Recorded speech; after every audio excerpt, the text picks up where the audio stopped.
video, I want to make daing na isda. Ayan. Ito guys, daing. Ayan. Marinate.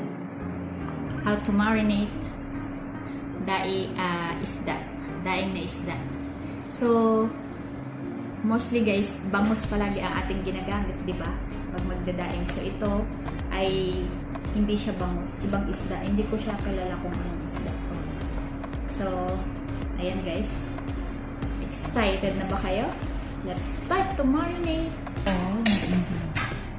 Ito yung ating ingredients guys. Ito yung isda. Tinanggalan ko na siya ng bones. Ayan.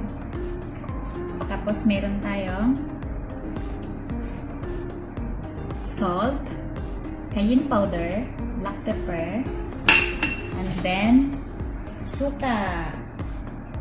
So guys, first combine natin ang suka, tapos ang mga spices, tsaka salt, and garlic.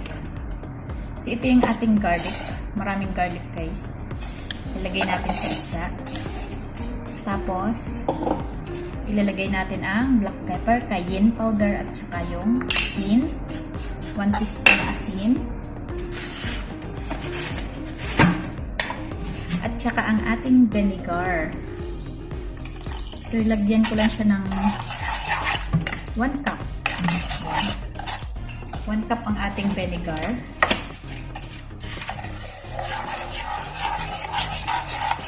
And then, ilagay na natin siya dito guys sa ating isda. Ayan. At i-marinate natin bago i-prito. So, ayan.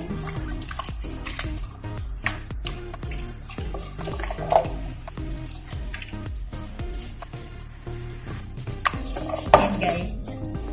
Ilipat natin siya dito sa ating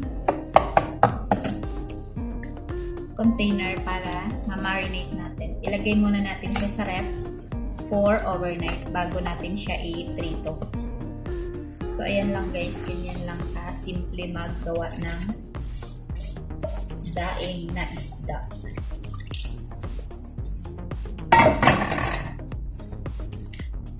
And our daing na isda marinated is already done. So, tomorrow, i-fry natin ito guys. Thank you for watching. Pag bago pa kayo sa channel ko, please subscribe to my channel. Click the bell button and select the all for more videos.